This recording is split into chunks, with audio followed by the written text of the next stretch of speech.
तर बघा आता मी कारले आता फ्राय करायला घेतले तर कारल्याला सगळा मसाला पण लावून घेतला मस्तपैकी भरपूर असा मसाला लावला आहे. तर आपले घरगुतीच मसाला लावलेला आहे, बाकी काही लावलेलं नाही असं. तर घरात ज्या आपल्या मसाल्याच्या डब्यात ज्या मसाला असते तीच लावून घेतली ती. तर इकडं मी कारले फ्राय आता झाले ते आपले आणि दिसायला पण किती भारी दिसते ते आणि कुरकुरीतपणा पण चांगला आला या कारल्याला. तर तुम्ही म्हणसाल इकडं पण काय काय ठेवलं, तर इकडं मासं फ्राय करायला घेतले ते मस्तपैकी बारीक बारीक मासा इथं ते आता चांगलं फ्राय होत आले ते. इकडे कारले पण आता माझे झाले ते फ्राय आता. तर इथे मी पापड पण तळून घेतले ते मस्तपैकी आणि इथं पहिल्यांदा जी कारली टाकलेली होती ती कारली काढून घेतली तर त्याला किती कुरकुरीतपणा आलाय, वाजते ते बघा किती मस्तपैकी. आणि दुसऱ्यांदा मी आता टाकले ते आता चांगले फ्राय पण होते ते. गॅस कमीच ठेवला आहे, गॅस जर खूप सोडला तर करपून जाते ते, कमी केलातच अशी फ्राय होऊन जाते ते. आपण जसं भजी कसं सोडतो तसे जाते एक एक सोडले ते. तर आता गॅस कमी ठेवून आता फ्राय करायला ठेवते. मला पाहिजे ती तेवढीच आता मी तळून घेणार आहे आणि बाकीची आता ही एका वाटीत काढून आता फ्रीजमध्ये ठेवून देणार आहे. तर आपल्याला उद्याच्याला म्हटलं तरी अशी फ्राय करायला येते ती. तर इथे मी सांबार करून घेतलं या मस्तपैकी. हाही घरगुती भाजीपाला टाकून सांबार असं घटमुट असं बनवून घेतलेलं आहे. तर त्याच्यासोबत भात पण आता बनवून घेतलेला आहे. तर आता भात आता येळून झालेला आहे. ही भाताचं पाणी आहे या मस्तपैकी. आणि ही लहान मुलांनी असं भाताचं पाणी प्यायला दिल्यावर खूप छान असं असतं आणि पौष्टिक असतं. आणि हे भात बघा किती फडफडीत असं झालेला आहे. मोठा केरळमधला फेमस भात आहे. दुपारचं असं जेवण असतं, दुपारचं भाताचं त्यांचं हे असला मोठा भात आहे. तुम्हाला आता हातात एकच घेऊन दाखवते किती मोठाच्या मोठा भात आहे बघा. तर ही भात मस्तपैकी आता येळायला असा ठेवलेला आहे आणि 2-4 अशा शिट्ट्या दिल्या कुकरमध्ये आणि शिजवून घेतला आहे.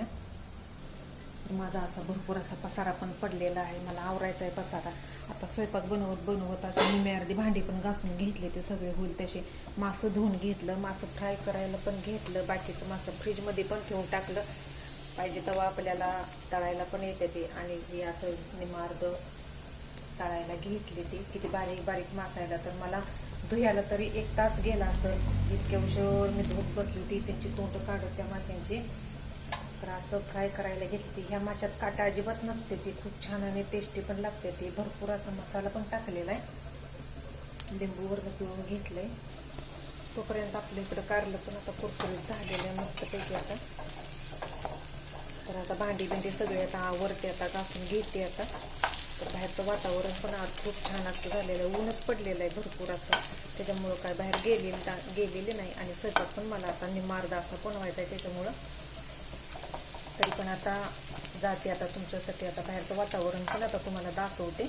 तर हे आता कारलं आता असं उलटून ठेवते, नाहीतर मागं येईपर्यंत करपून जाईल. गॅस कमीच ठेवते आता आणि कुरकुरीतपणा पण चांगला येतो गॅस कमी ठेवला की. चला तर मग आता जाऊया आता बाहेर. आता थोडं आता जाते ते तुम्हाला वातावरण असं बाहेरचं मस्तपैकी. तोपर्यंत ही आपलं मासं पण इकडं कुरकुरीत बनते ती आणि कारलं पण कुरकुरीत बनते. मग नंतर माघारी आलं ना मी सगळा किचन कट्टा आता पुसून घेते आता मस्तपैकी आणि भांडी पण आवरते. तर इकडं हॉलमध्ये पण सगळं मस्तपैकी झाडलोट करून घेतलेले सगळे.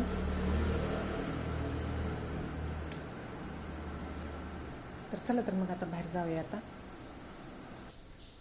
तर सकाळी ऊनच पडलेलं होतं मस्तपैकी भरपूर असं, पण आता आभाळ आलेलं आहे. असं आभाळ आलेलं तुम्हाला दाखवते. तर हे बघा आता आभाळ आलेलं आहे. आभाळ आलं म्हणजे येतं आहे, ऊन पडलं म्हणजे पडतं आहे. तर आता सध्या तरी आभाळच दिसतं आहे. तर ऊन काय नाही, सकाळचंच ऊन पडतं थोडं. चला तर मग बाय, भेटू पुढच्या व्हिडिओमध्ये. आवडल्यास लाईक करत जावा आणि मस्तपैकी अशा रेसिपी पण असते त्या छान छान अशा. चॅनलला आपल्या सबस्क्राईब जर कोणी केलं नसलं तर करा. बाय.